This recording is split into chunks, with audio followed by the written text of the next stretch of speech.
Abra sua Bíblia no livro de Mateus, capítulo 7.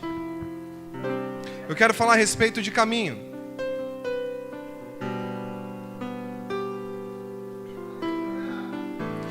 Mateus capítulo 7, versículo 13.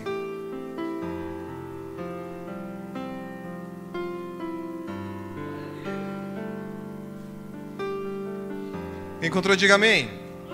Quem não encontrou, diga: Jesus está voltando. Amém, está voltando mesmo. Amém, glória a Deus. Diz assim a palavra do Senhor. Mateus capítulo 7, versículo 13. Entrai pela porta estreita, porque larga é a porta e espaçoso o caminho que conduz à perdição, e muitos são os que entram por ela. E porque estreita é a porta e apertado o caminho, porque estreita é a porta e apertado o caminho que leva à vida, e poucos há que a encontrem. Vou ler mais uma vez. Entrai pela porta estreita, porque larga é a porta e espaçoso o caminho que conduz à perdição, e muitos são os que entram por ela.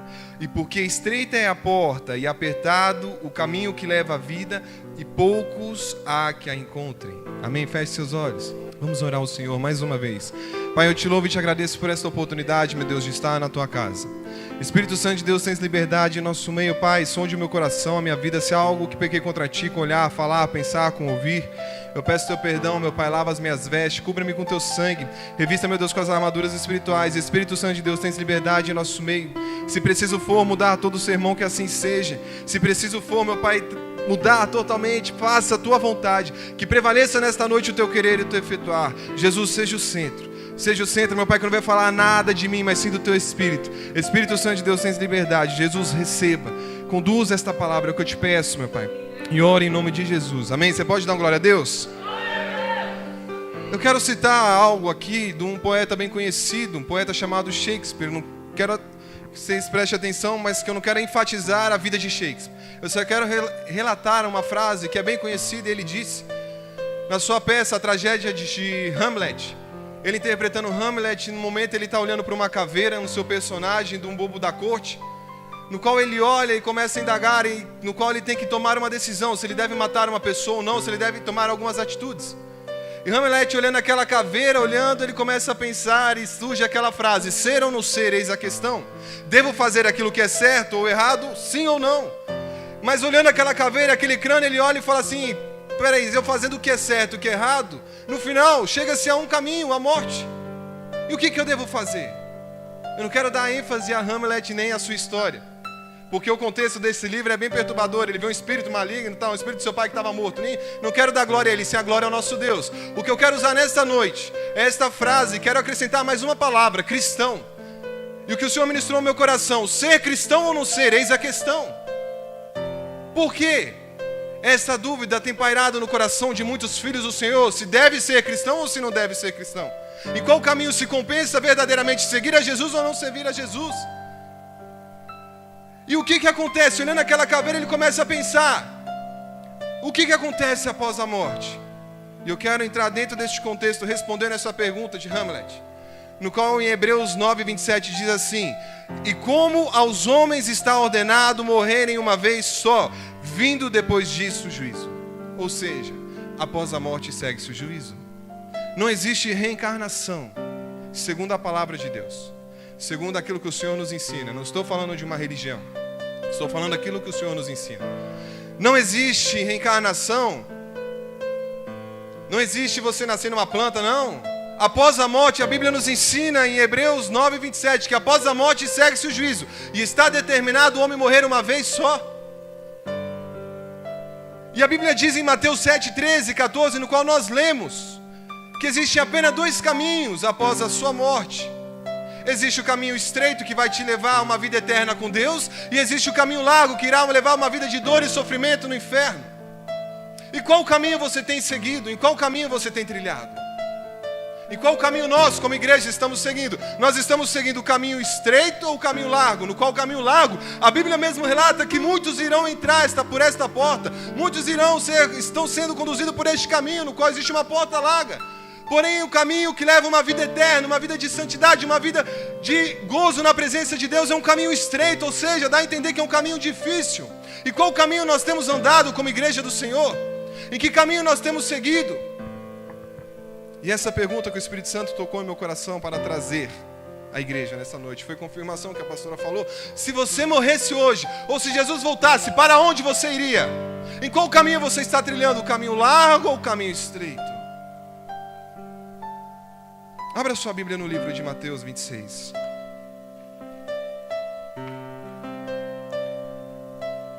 Eu quero citar quando este caminho foi aberto, o caminho estreito.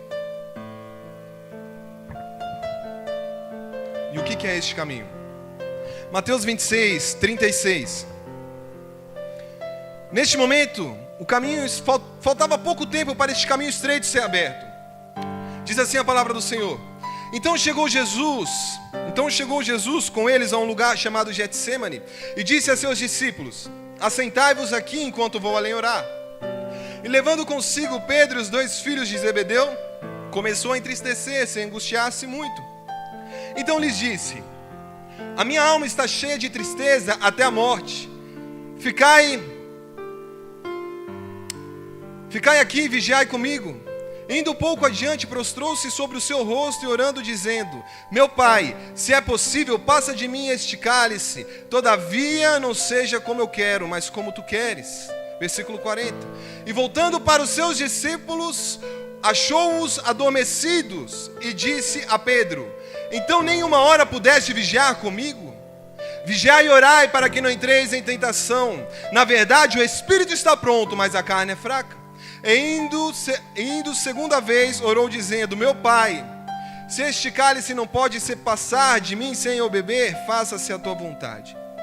E voltando, achou-os outra vez adormecidos, porque os seus olhos estavam carregados. E deixando-os de novo, foi orar pela terceira vez, dizendo as mesmas palavras.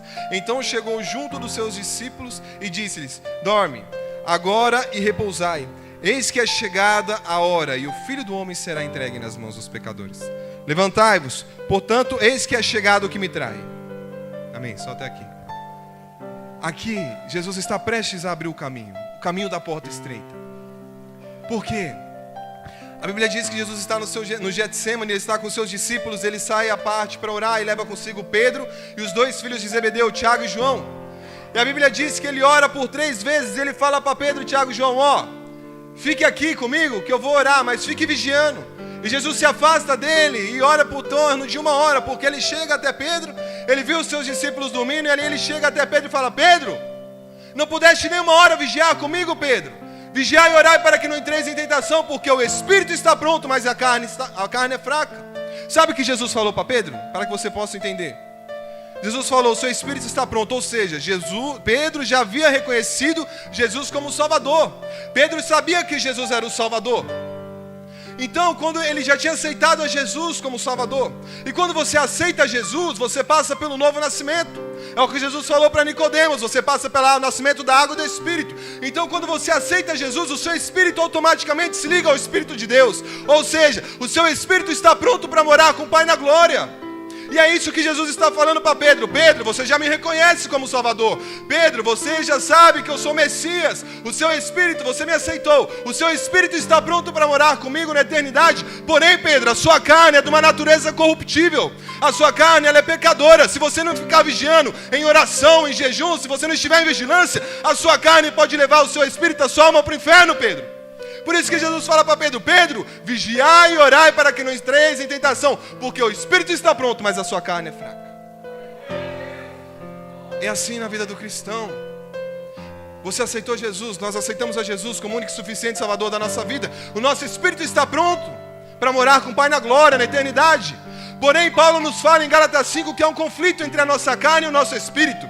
Há uma luta, um guerreia contra o outro, um querendo fazer a vontade do outro. E se você alimentar o desejo da sua carne, a sua carne vai sobressair sobre o seu espírito. E isso irá conduzir a uma vida de dor e tormento, que é este caminho largo. É a porta larga, é o que nós estamos lendo aqui. São os prazeres deste mundo. São os prazeres desta vida. Porém, o Espírito conduz a vivermos uma vida de santidade. Viver uma vida de santidade é uma vida de renúncia. Ser santo é ser separado para um propósito de Deus. Não adianta estarmos dentro da casa do Pai se não estivermos vivendo uma vida de santidade. Não adianta nada se aceitarmos a Jesus como Salvador da nossa vida se não estivermos dentro do propósito do Senhor. Se não estivermos em obediência à palavra de Deus, nada adianta. Jesus, Ele é o Salvador. A Bíblia fala, conhecereis a verdade vos libertará. Gálatas 5:25. Se vivemos em Espírito, andemos também em Espírito. Já disse isso aqui. Não adianta só confessar Jesus como Salvador se não andar em obediência à palavra, não. Você entende, a culpa vai ser até maior, porque você sabe quem é Jesus, você sabe que Jesus representa, porém as suas atitudes não demonstram isso. Por isso que Jesus fala para Pedro, Pedro, vigiai e orai para que não entreis em tentação, porque o espírito está pronto, mas a carne é fraca. E Jesus ora por 3 vezes, dizendo, Pai, se possível passa de mim este cálice sem que eu beba. Mas ele sempre terminava a sua oração, mas que não seja feito como eu quero, mas como tu queres. Jesus estava prestes a abrir o caminho. Mas o que Jesus estava sentindo? Por que Jesus orou para o Pai 3 vezes? A ponto, a sua alma diz que, a Bíblia diz que a sua alma estava angustiada a ponto de morte. O que Jesus estava temendo passar? O que estava incomodando o coração de Jesus? Para ele desejar e orar ao Pai 3 vezes, Pai, passa de mim este cálice. Vamos entender primeiro o propósito do Senhor, para que você possa entender. A última pregação que eu trouxe, pela misericórdia de Deus, penúltima, que eu falei sobre os verdadeiros e os falsos adoradores. A Bíblia diz que Deus, Ele cria o homem perfeito. Gênesis capítulo 1. O Senhor cria o homem perfeito, a sua imagem e semelhança. Preste atenção. Ele criou o homem à sua imagem e semelhança. No capítulo 1, Ele resume a sua criação, os céus, a terra, mas tudo que Ele criou no capítulo 1 de uma forma completa, resumida. No capítulo 2, Ele começa a detalhar a criação do homem. No capítulo 2, versículo 7, ele diz que ele criou, a Bíblia diz que Deus criou o homem do pó da terra, soprou em seu fôlego de vida em suas narinas, e o homem se tornou alma vivente. E a Bíblia diz que viu Deus que não era bom que o homem vivesse só. Deus coloca um sono profundo sobre Adão e da sua costela, pega a matéria-prima e cria a sua adjuntora, uma mulher. Por que Deus criou a mulher da costela? Tem muitas linhas de pensamento, meu irmão. Sabe por quê, meu irmão? Vou te explicar mais uma linha de pensamento. Deus não criou da cabeça porque Deus colocou o homem sobre a cabeça, sobre a mulher. Deus não criou do pé para que o homem não pisasse nela. Deus criou da costela, primeiro, uma que a costela está perto do coração, meu irmão. Ei, olha só, ame a sua esposa. E aí, a costela está no lado, é para que você caminhe junto com ela. Ame, a Bíblia fala para o homem, Deus fala para Adão, ame a sua mulher. Ele fala para a mulher, mulher, sujeitai-vos ao seu marido. Ei, é obrigação do homem amar a mulher, meu irmão. Ei, homem, valorize a sua esposa. Minha esposa não está aqui, ela está lá em cima. Se ela estivesse aqui, né? Não volta mais, né? Mas, irmão, valorize. Ei, ame a sua esposa, mulher. Sujeitai-vos aos seus maridos. Sujeitar não é você se humilhar, não é você, não. Hoje tem muitos direitos de igualdade, mas a Bíblia fala, submissão. Deus colocou o homem como cabeça. Se a Bíblia está falando isso, não é que eu sou machista não, meu irmão. Deus, Ele colocou a mulher para caminhar junto com o homem, ou seja, para ser coluna, para dar o suporte, para ajudar, para estar lado a lado com o homem. Mas Deus colocou o homem como cabeça. E o interessante é que Deus, Ele cria o homem e tal, coloca o homem, apresenta a sua mulher. Agora vamos dar asa à nossa imaginação, preste atenção. A Bíblia não relata isso, mas imagina Deus chegando para Adão falando assim, Adão, eis aqui a sua mulher. Adão, opa, esse é osso do meu sangue, osso do osso da minha carne. Por isso chamará varô, porque de mim foi tirada. Vai lá, Adão, mostra tudo que eu criei. A Bíblia não fala isso, mas vamos imaginar. Mostra tudo que eu criei, mostra para a mulher aí, ó. Todos os animais, você colocou o nome que a Bíblia já tinha dito. Se você ler no capítulo 2, Adão já havia colocado o nome sobre os animais, aí Deus cria a mulher. Mostra tudo aí, Adão, vai. Vai dar um passeio com ela, dá um tour com ela aí, vai. Aí Deus vai fazer outras coisas e Adão começa a caminhar, ó. Imagine, meu irmão, a Bíblia não fala isso aqui, eu estou só dando as imaginação. Olha só, imagina Adão falando assim, ó, tá vendo isso aqui, ó, isso aqui é o pé de manga. Tá vendo aquele passarinho lá? Aquilo é o quero, ó, aquilo é o bem-te-vi. Ei, tá vendo isso aqui, ó, isso aqui é a uva. Aí de repente a mulher começa a sair um pouco de lado, olha uma árvore, vê um fruto que é agraciado, desejável aos olhos. De repente ela começa a admirar quem aparece? A antiga serpente, simbolizando Satanás. Ei, olha que Satanás fala para a mulher, é verdade que Deus disse que você não pode comer de toda a árvore que está no jardim? Olha só o que Satanás faz. Satanás sempre distorce aquilo que Deus fala. Ei, a mulher de Deus, a serpente fala para a mulher: é verdade isso? A mulher fala: não. Nós podemos comer de toda árvore, mas o conhecimento do bem e do mal, ou seja, que está no meio do jardim, não devemos comer, porque no dia que comemos, certamente morreremos. A serpente, representando Satanás, fala assim: não, tem nada a ver isso aí não. Pode comer. Deus só não quer que você coma, porque se você comer, você vai ser igual a ele, não é isso que ele quer. Satanás sempre vai distorcer aquilo que Deus fala para você. Fique em vigilância. Qual foi o primeiro pecado da humanidade? Foi ter desejado o fruto? Foi a cobiça? Não. O primeiro erro do homem foi ter dado ouvido a Satanás. E é o mesmo erro que vem seguindo os cristãos. É o mesmo erro que vem seguindo a humanidade. O crente, ele prefere dar ouvido àquilo que está à sua volta do que obedecer ao seu Deus. Ei, sabe o que a mulher deveria ter feito? A partir do momento que foi gerada uma dúvida no coração. Ei, só um minutinho então, peraí. Ó Deus, vem cá, vamos conversar. Mas um erro do cristão. O cristão não pergunta para Deus o que deve fazer. Ele simplesmente age por impulsão. Ei, não, a mulher come do fruto. Imagina Adão do lado dela. Fala: peraí, se ela comeu, eu tô junto também, vamos embora. Vai lá, comeu do fruto também. Sua visão é aberta, eles veem que estavam nus. Eles pegam folha de figueira e cozem as folhas e se cobrem.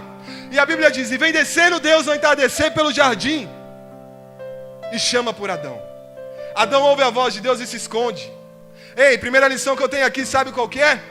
O seu pecado, o nosso pecado, o meu pecado nos afasta de Deus. Deus sabia onde Adão estava, Deus estava próximo de Adão, Deus já estava chegando até Adão, porém Adão se escondeu de Deus. Quando nós pecamos, né, Deus ele se distancia porque ele não habita em meu pecado, porém faz com que nós venhamos nos esconder da presença do Pai. Ei, e Deus chama por Adão. Adão aparece a Deus: ah, Deus, ouvi a sua voz e tive medo. Deus fala para Adão: teve medo? Porventura eu cometi do fruto no qual ordenaste que não era para comer, Adão? Ah, Senhor, a mulher que tu me deste do fruto. Aí a história já mudou, né? Não é mais o sangue do meu sangue, carne da minha carne. Não, a mulher que tu me deste. Mulher, o que fizeste? Ah, Senhor, a serpente me enganaste. Olha o que Deus vira falar para a serpente. Ele não pergunta para a serpente. Ele fala: maldita serás tu e todos os animais do campo e animais selvagens. Sobre o teu ventre rastejarás e do pó serás seu alimento. Colocarei inimizade entre tu e a semente da mulher, no qual tu lhe ferirás calcanhar, mas este pisarás e calcanharás sua cabeça. A mulher conceberia com dor.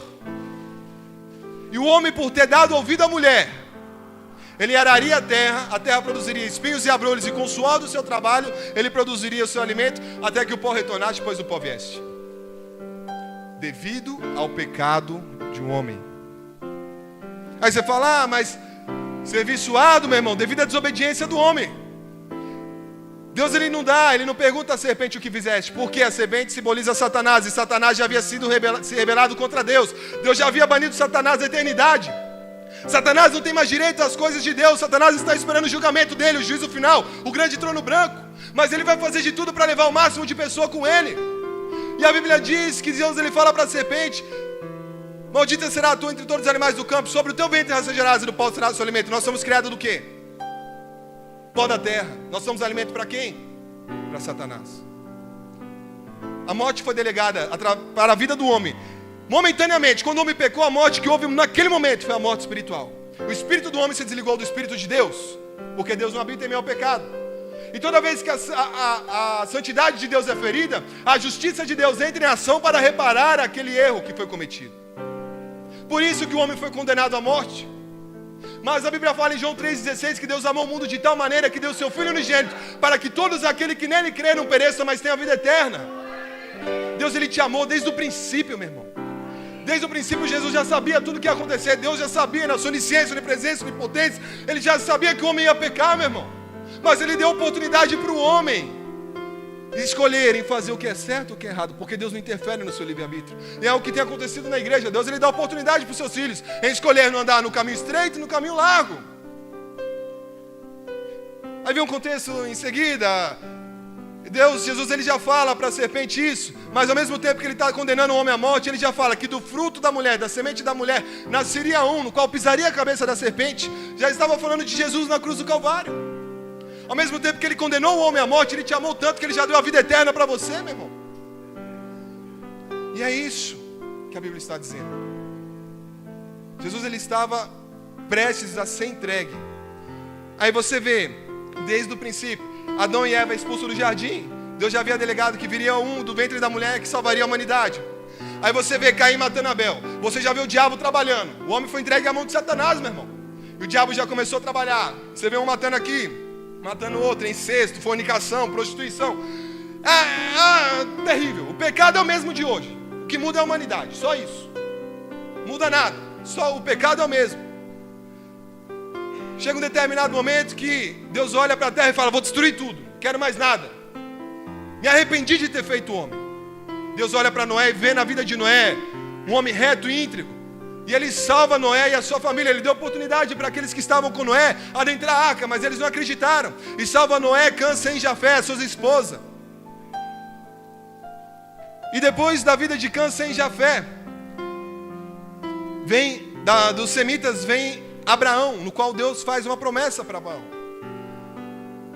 Dos filhos de Noé, Sem, vem Abraão, e a Bíblia diz que Deus fala para Abraão: Abraão, sai da sua terra, do meio da sua parentela, para uma terra que te mostrarei, farei de ti uma grande nação, e anunciar-te engrandecerei, e tu ser uma bênção. É o que eu disse também no último culto. Ser uma bênção é uma obrigação do cristão. Ele fala: e tu ser uma bênção. Ele não fala: tu será uma bênção, ele fala: tu ser. Então é obrigação do cristão ser uma bênção, meu irmão. E a Bíblia diz que depois que ele leva ele até uma terra chamada Canaã, e ele mostra: conte a areia da terra, se é que pode contar, assim será a sua descendência. Aí ele vai, depois de um determinado tempo, ele leva, Abraão está dormindo, ele dá uma visão: Abraão, sai da sua tenda, olhe para o céu, para as estrelas, e conte as estrelas, se é que pode contar, assim será a sua descendência. Ou seja, Deus falou para Abraão: Abraão, eu tenho uma promessa para você nesta terra, porém a sua visão tem que estar focada aqui no alto, na minha presença. E Deus promete, ele cumpre. Abraão gera Isaac, Isaac gera Jacó, Jacó gera 12 filhos e uma filha, que são os 12 príncipes das 12 tribos de Israel. Eu vou adiantar aqui para que a igreja possa entender e chegarmos ao contexto. E desses 12 príncipes estava José do Egito, que foi vendido pelos seus irmãos ao Egito, e de escravo Deus o exalta e o torna governador de Israel. Isso tudo era uma estratégia de Deus para que a sua nação, a nação de Deus, adentrasse ao Egito. Se você não vê depois, houve uma fome muito grande. E através de José do Egito, a nação de Israel se manteve firme. O Senhor abençoou, guardou a nação de Israel. E Deus precisava proteger o seu povo, preste atenção. A nação de Israel era uma nação que estava crescendo.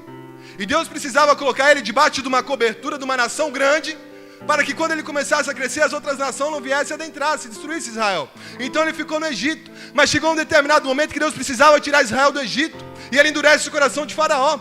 A sua nação já estava grande, estava numerosa. Endurece o coração de Faraó. E ali Faraó começa a escravizar a mão de obra ali. E o povo clama um libertador, e Deus envia Moisés. E Moisés vai lá e liberta o povo do Egito. Deus envia as suas pragas e o povo sai do Egito e vai parar no deserto. E no deserto Deus implanta as suas leis no coração do seu povo. Ou seja, Deus imputa o seu caráter no seu povo. Um povo que foi chamado para ser a diferença. Um povo que foi chamado para ser santo. O povo de Deus, a nação de Deus. E da nação do seu povo, debaixo da sua lei. A Bíblia fala que o Espírito Santo encontra uma mulher chamada Maria, implanta o semente no ventre de Maria e nasce Jesus, o Salvador. Eu só antecipei só para que a igreja pudesse entender, desde a criação até o povo de Deus, que já era um povo separado debaixo da lei de Deus, para que ele pudesse enviar o seu filho debaixo da lei. Então é importante, meu irmão, a igreja do Senhor está debaixo da obediência da palavra do Senhor. Isso não é uma condição, é uma obrigação do cristão. Está em obediência. E é onde nós adentramos. Jesus, ele começa o seu ministério aos 30 anos de idade. O seu ministério dura cerca de 3 anos. Ele opera muitos milagres. Ele separa os seus discípulos. E a Bíblia diz que ele está prestes a cumprir a profecia do Senhor. E ele está no Getsêmani com seus discípulos. E ele ora 3 vezes ao Pai: Pai, se possível, passa de mim este cálice, sem que eu beba. Mas todavia, não seja feito como eu quero, mas como tu queres. O que havia naquele cálice a ponto dele desejar não beber?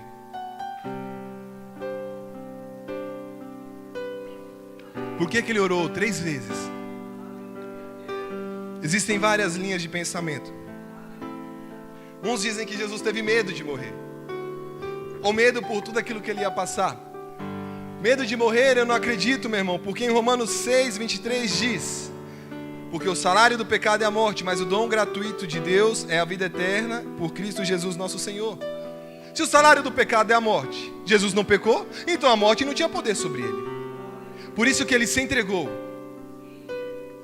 Mas era a situação, o jugo, o pecado da humanidade. Não sei. O que ele ia ser açoitado, era por isso que ele estava chorando, a ponto da sua alma angustiar a ponto de morte? Foi por isso? Sabe o que Jesus estava prestes a provar, a experimentar, no qual fez ele orar ao Pai 3 vezes? É o que está em Isaías 53:6, que diz assim: todos nós andávamos desgarrados como ovelhas, cada um se desviava pelo seu caminho, mas o Senhor fez cair sobre ele a iniquidade de todos nós. Jesus não estava temendo a morte. Sabe o que Jesus estava temendo? Experimentar pela primeira vez na sua vida um corpo de pecado. Porque Jesus não pecou. Para que ele morresse, foi necessário todo o pecado da humanidade ser jogado sobre ele. Ei, sabe o que Jesus estava temendo? Não era a morte, não era ser açoitado. Jesus estava temendo, era habitar em um corpo de pecado, porque ele sabia que a partir do momento que o pecado da humanidade fosse jogado sobre a vida dele, pela primeira vez na sua vida ele ia sentir a separação de Deus. E algo que ele nunca havia passado na vida dele. Ele saiu da sua onisciência, onipresença, onipotência, ele deixou a sua glória, ele não deixou de ser Deus, mas enquanto esteve nessa terra ele foi 100% homem. Porém, ele nunca havia habitado num corpo do pecado. E a partir do momento que ele habitasse num corpo de pecado, Deus ele viraria as costas para ele, porque Deus não habita em meu pecado. Mas Deus, como assim? Deus virá as costas para o seu filho? Mateus 27:46. E perto da hora nona exclamou Jesus em alta voz, dizendo: Eli, Eli, lema sabachthani, isso é, Deus meu, por que me desamparaste? A partir daquele momento, meu irmão, que pecado da humanidade, o meu pecado, o seu pecado estava sendo jogado sobre Jesus. Imagina aqui aberto, cheio de barata. Eu não gosto de barata, eu não tenho medo de falar não. Eu corro de barata, meu irmão. Eu não gosto de barata. Vou mentir aqui.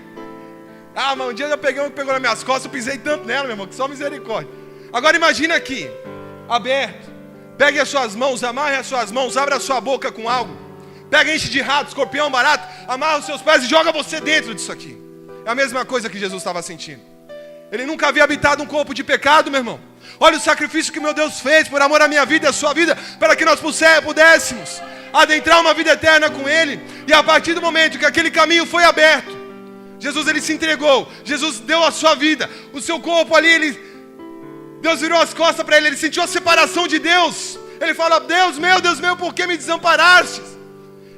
De repente ele olha para o céu e fala assim: Pai, está consumado, a ti entrego o meu espírito. Nem a morte pôde tocar a vida dele, meu irmão. Ele falou assim: a ti eu entrego, eu não pequei não, o que está sobre a minha vida é aqui, é o sacrifício, o preço está pago. Ei, o sangue foi derramado, meu Deus, pela humanidade. Pai, agora eu te entrego o meu espírito. Ele entregou o seu espírito. Jesus morreu. Mas a Bíblia diz que ao terceiro dia ele ressuscitou. Ele foi no inferno, ele pisou a cabeça da serpente. Ele pegou a chave da vida e da morte e foi preparar a nossa morada. João 14 diz assim, versículo 1: Não se turbe o vosso coração, credes em Deus, credes também em mim. Na casa de meu pai há muitas moradas, e se não fosse assim eu vos teria dito, pois vou preparar-vos um lugar, e se eu for e vos preparar um lugar, virei outra vez e vos levarei para mim mesmo, para que onde eu estiver, estejais vós também. Meu irmão, se você morrer hoje, você tem que ter a certeza que você está lavado por este sangue.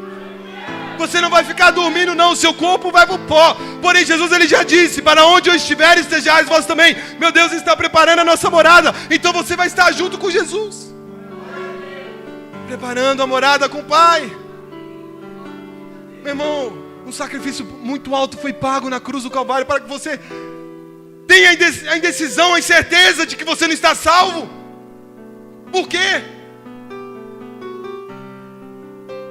Por que você tem essa incerteza?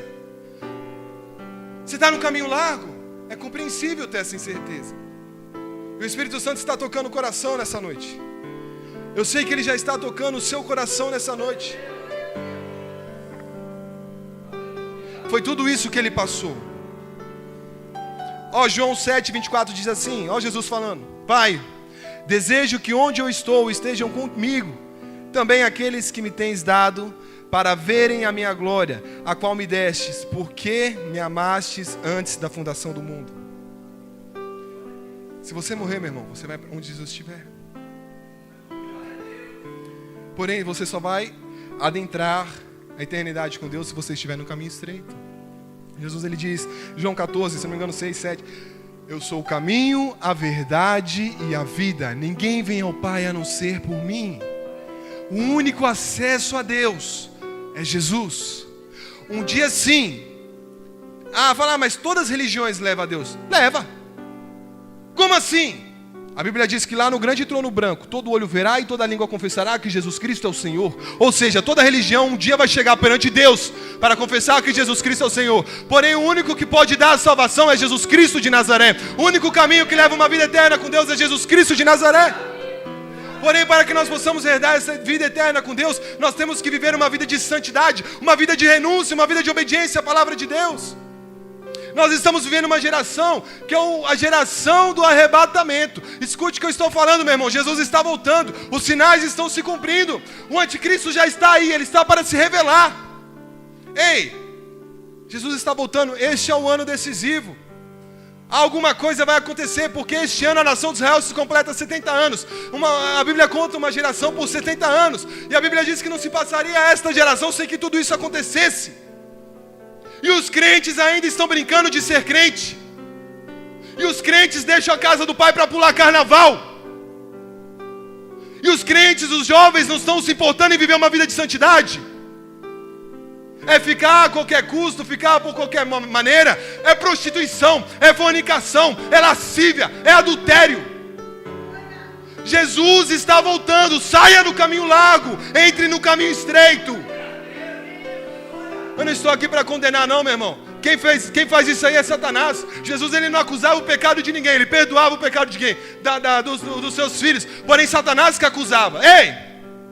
Quando ele não estava, ele enviava os seus. Essa mulher foi pega em adultério. E pela lei manda apedrejar. Jesus escrevendo na areia. Nem olhou.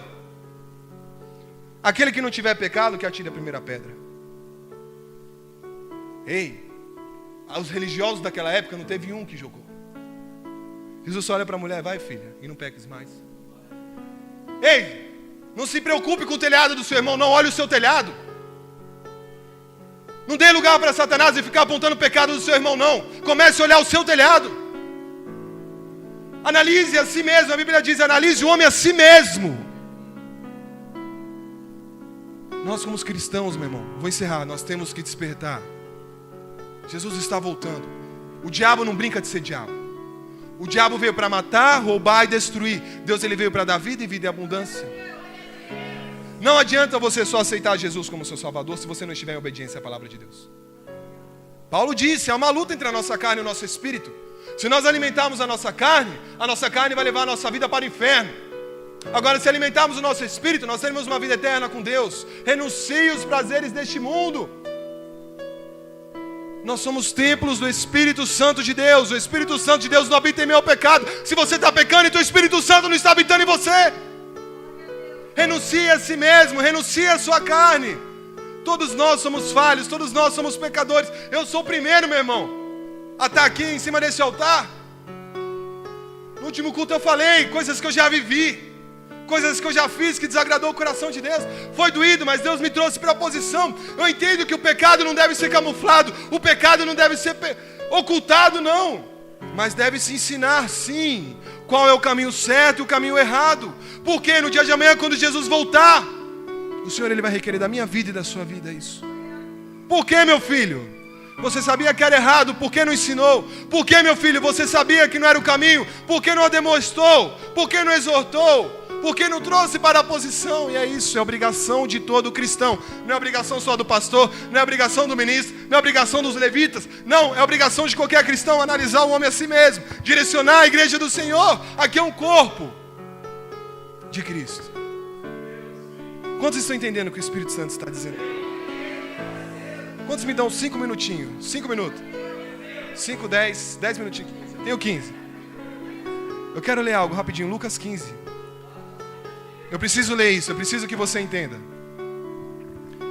Lucas 15, o Senhor nos ensina, por 3 parábolas, o amor de Deus pela vida do pecador. E eu preciso falar isso. A primeira parábola ele ensina das 100 ovelhas, no qual ele fala: qual dentre vós, tendo 100 ovelhas e uma fuge, não deixa as 99 no deserto e vai buscar aquela que está perdida? E depois volta com ela nos seus ombros e se alegra com os seus. Ei, encontrei a que estava perdida. Aí que a palavra do Senhor diz assim: digo-vos que assim haverá alegria no céu por um pecador que se arrepende, mais do que por 99 justos que não necessitam de arrependimento. Depois ele vira e fala assim, da dracma: ou qual a mulher que tendo 10 dracmas, se perder uma dracma, não acende a candeia e varre a casa em busca com diligência até achar? E achando-a convoca as amigas, vizinhas, dizendo: alegrai-vos comigo, porque já achei a dracma perdida. Assim vos digo que há alegria diante dos anjos de Deus por um pecador que se arrepende. Primeiro, o que eu entendo com isso? A ovelha perdida, comunhão, 100 ovelhas, igreja, comunhão. A ovelha sai, se desvia, vai para fora. E Deus muitas das vezes usa até o pastor, ou usa a sua vida, usa a minha vida, para ir buscar essa ovelha que está aí fora e traz de novo. Segundo ponto, a dracma se perde dentro da igreja. A mulher, ela perde a dracma dentro da casa. Ou seja, são as vidas que estão dentro da igreja, porém sem comunhão com Deus, distante de Deus. Estão perdidas, porém dentro da igreja. E Deus usa muitas das vezes os ministros, os pastores, ou o Espírito Santo para encontrar essa dracma. Mas o terceiro ponto que não foi citado, que eu vou citar agora: o filho pródigo. É o filho que pede a herança para o pai. Ou seja, a Bíblia diz que há 2 jovens. Olha só, rapidamente. E disse um certo homem, tinha 2 filhos. E o mais moço deles disse ao pai: pai, dá-me a parte da fazenda que me pertence. Outras versões, a herança que me pertence. E ele repartiu por eles a fazenda. E poucos dias depois, o filho mais novo, ajuntando tudo, partiu para uma terra longínqua, e ali desperdiçou a sua fazenda, vivendo dissolutamente. E havendo ele gastado tudo, houve naquela terra uma grande fome, e começou a padecer necessidade. E chegou-se a um dos cidadãos daquela cidade, o qual o mandou para os seus campos a apacentar porcos, e desejava encher o seu estômago com as bolotas que os porcos comiam, e ninguém lhe dava nada. E caindo em si disse: quantos trabalhadores de meu pai têm abundância de pão, e eu aqui pereço fome? Levantar-me-ei, irei ter com meu pai, e dir-lhe-ei: pai, pequei contra o céu e perante ti, já não sou digno de ser chamado de teu filho, faz-me como um dos teus trabalhadores. E levantando-se, foi para o seu pai, e quando ainda estava longe, viu seu pai, e moveu de íntima compaixão, e correndo lançou-se aos pescoços e o beijou. E o filho lhe disse: pai, pequei contra o céu e perante ti, já não sou digno de ser chamado de seu filho. Mas o pai disse aos seus servos: trazei depressa as melhores roupas, e vesti-lhe, pondo-lhe o anel na mão e sandálias nos pés. Trazei o bezerro cevado, e matai-o, e comamos e alegramos, porque este meu filho estava morto e reviveu, tinha se perdido e foi achado. E começaram a alegrar-se. Preste atenção. Normalmente herança não se pede quando o pai está vivo, e sim quando o pai morre. Primeiro ponto que nós notamos aqui: o filho pede ao pai a herança, mas o pai estava vivo. E a Bíblia não diz que foi o filho mais velho, foi o filho mais novo. Por tradição, o filho mais velho herdaria toda a herança do seu pai, ou a maior parte. O que me dá a entender: filho novo está em fase de crescimento. O filho mais moço estava em fase de amadurecimento. E quem está em fase de amadurecimento, em crescimento, não tem capacidade para administrar nada. Por isso que o novo convertido, quando entra na igreja, não pode, do meu ponto de vista, colocar no altar, colocar para dirigir. Não, porque ele está em fase de crescimento. Ele precisa aprender a ser discipulado. Segundo ponto que me chama a atenção. E havendo, diz assim: e poucos dias depois, o filho mais novo, ajuntando tudo. Ele só ajuntou tudo, meu irmão, porque ele estava na presença do pai. Porque se ele não tivesse na presença do pai, ele não ajuntaria nada. Então quando você está na presença do pai, você tem tudo. Tudo fala de totalidade. É tudo. Você tem respostas, você tem sinal, você tem provisão, você tem tudo do pai. E ajuntando tudo, partiu para uma terra longínqua. Onde é essa terra longínqua? Que terra longínqua é essa? A Bíblia não fala. Mas sabe o que isso me dá a entender? Um passo fora da presença do Pai já é terra longínqua. Um passo que você dá fora da presença do Pai já é terra longínqua.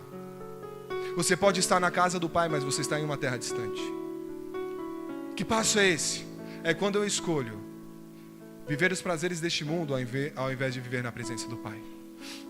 É quando eu escolho desfrutar do que este mundo tem a oferecer. É o que está falando. Ele saiu e gastou tudo, dissolutamente. Gastou com as suas meretrizes, ele gastou com o seu gozo, com os seus prazeres. E quantos crentes não têm feito isso? Pegado tudo da casa do Pai. Tudo que demorou anos para conquistar. É o temor, é o amor, é a fidelidade, é a santidade, é a comunhão com o seu Deus, é a comunhão com o seu Pai. Tem pego tudo, ó. Ei, vou desfrutar deste mundo aí fora. Quantos não têm feito isso? E depois que ele gastou tudo, houve naquela terra uma grande fome. Ei, sabe o que isso me dá a entender? Deus, ele permite, por devido a uma decisão sua errada, uma nação inteira padecer. Eu acredito nisso. Porque depois que ele gastou tudo, houve uma fome muito grande naquela terra. Então, devido a uma decisão errada que eu tomo, muitas das vezes a minha família pode ser influenciada por isso. As pessoas que estão em minha volta podem ser influenciadas por isso. Para que Deus possa me trazer de volta para o prumo. Foi o que aconteceu com esse jovem. E caindo sobre si, houve a necessidade, houve uma grande fome. Olha só, versículo 16. E desejava encher o seu estômago com as bolotas do que os porcos comiam. Ei, quando nós estamos sem direção, quando nós estamos distantes de Deus, quando nós não estamos alinhados aos propósitos de Deus, nós nos sujeitamos a comer qualquer alimento. É por isso que você vê pessoas buscando no tarô, na macumbaria. É você ver pessoas querendo revelamento, que não é nem revelação. Vai atrás de um profeta aqui, vai atrás de um profeta ali. Eu quero um mantinho aqui, eu quero um mantinho ali. Sabe o que é isso? Pessoas que se distanciaram da presença do Pai. Gastaram tudo aquilo que conquistou na presença do Pai. E hoje está vivendo dissolutamente, buscando um alimento que venha satisfazer a sua alma. Ei, esse filho pródigo entendeu isso. E ele estava disposto a comer o alimento do porco. Não troque aquilo que você tem na presença do Pai por qualquer alimento, meu irmão. Na casa do Pai você encontra tudo. Você encontra mantimento, você encontra resposta, você encontra tudo. Mas o processo de aprendizado é doído. E ele caindo em si, estou encerrando, e caindo em si, disse: quantos trabalhadores do meu pai têm abundância de pão, e eu aqui pereço de fome? Levantar-me-ei, irei ter com meu pai, dir-lhe-ei: Pai, pequei contra o céu e perante ti. Já não sou digno de ser chamado de seu filho. Faz-me com um dos teus trabalhadores. Ei, olha que lindo. Jesus já tinha quebrado o coração. Ele não nos colocava nem mais em posição de filho. Agora eu sou servo. Eu sou servo. Trabalhador é filho? Me responde, igreja. Trabalhador é filho? Não. Trabalhador é trabalhador. Funcionário é funcionário. E se os funcionários tinham abundância de pão na presença do Pai, agora imagina você que é filho. Imagine eu que sou filho. Não troque o alimento da casa do Pai, porque este mundo tem a oferecer fora. E é isso que o Senhor trouxe ao meu coração. E o filho retornou. Vira para o irmão que está do seu lado e fala assim: ei, é tempo de voltar. É tempo de voltar para a presença do Pai. E eu quero fazer um pedido. Pedido não, um convite. À igreja nesta noite. Você que foi tocado por esta palavra, o Espírito Santo tocou o seu coração. E você identificou na sua vida algo que precisa ser mudado pelo Espírito Santo. Se você identificou na sua vida que você está num caminho largo, eu quero te convidar nesta noite a retornar ao caminho estreito. Eu quero te convidar a vir aqui à frente. Eu só quero fazer uma oração por você. Alguém que quer confessar o Senhor Jesus como seu único e suficiente Salvador, que quer entregar o seu caminho, quer voltar à casa do Pai, como aquele filho que por falta de, muitas das vezes até de maturidade, deixou tudo o que ele tinha de mais precioso para viver dissolutamente, ou seja, sem limite. E hoje eu gostaria de voltar à casa do Pai. Eu gostaria de convidar você à frente para fazer uma oração. Se você quer aceitar Jesus, nunca entregou a sua vida ao Senhor, e gostaria de confessar a Ele como Salvador, você entendeu que Jesus entregou a sua vida para que você tivesse uma vida eterna nele, para que você pudesse pudesse um dia morar com Ele eternamente, e gostaria de entregar o seu coração ao Senhor, levante sua mão, eu vou fazer uma oração. Glória a Deus. Se não há ninguém, eu vou encerrar. Eu gostaria de convidar a igreja a se colocar em pé. Vamos orar e agradecer ao Senhor. Ainda há tempo de voltar. Jesus não voltou ainda, meu irmão, mas vai chegar um tempo que a trombeta vai soar.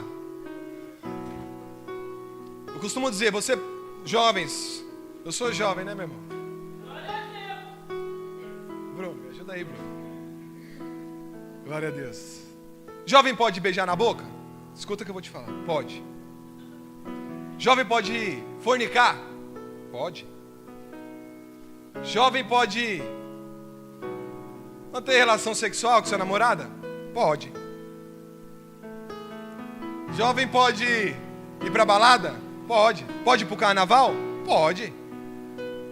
Festa da carne, a Bíblia já tá falando aí. Carnaval, festa da carne. Onde tem prostituição, sexo, drogas, mortes.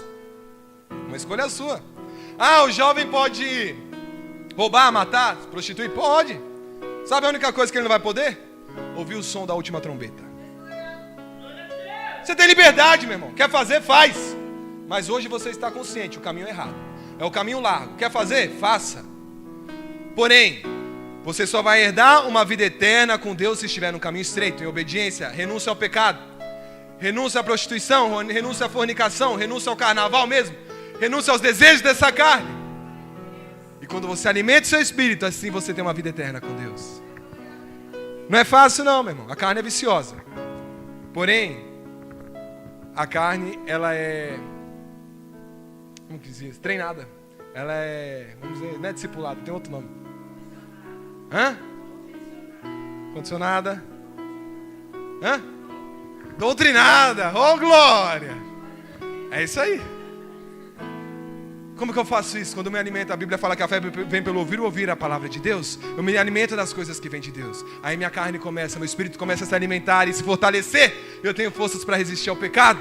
E a Bíblia fala, resistir ao diabo e ele fugirá de vós. Resistir é uma obrigação do cristão para que ele possa fugir. Amém? Coloque a mão sobre o seu coração, repita uma oração comigo. Senhor, eis a minha vida. Se pequei contra ti, se estou no caminho largo, peço o teu perdão. Me conduza ao caminho estreito, a uma eternidade em ti. Me ensine, Espírito Santo, a viver debaixo da tua vontade. Me dê forças para resistir ao pecado. E me ensine a ser santo em toda a maneira de viver. Assim eu oro em nome de Jesus. Continue com os olhos fechados. Senhor, eu quero te agradecer por esta oportunidade, meu Pai. Senhor, a semente foi plantada no coração dos teus filhos. Toda a honra, toda a glória, todo o louvor, toda a adoração, meu Pai, é delegado a ti. Senhor, eu senti, meu Pai, eu não sou nada. Nada disso que aconteceu hoje, meu Pai, aconteceria, porque é o Senhor que capacita, é o Senhor que ensina, é o Senhor que exorta, é o Senhor que transforma. Então toda a honra, toda a glória seja dada a ti, meu Deus. A semente foi plantada no coração da tua igreja. Meu Pai, regue Espírito Santo ao decorrer desta semana, que venha ser gerado frutos, meu Pai, que venha ser gerado cada vez mais e mais e mais frutos. Meu Pai, te louvamos e te agradecemos por tudo que tem feito em nosso meio. Assim eu oro, meu Pai, abençoa minha casa, minha família. Toda retaliação que seja quebrada agora em nome de Jesus. Que seu nome seja glorificado neste lugar. Assim oramos, agradecemos em nome de Jesus. Amém. Dê uma salva de palmas bem forte ao Senhor, meu. Agradeço a oportunidade em nome de Jesus.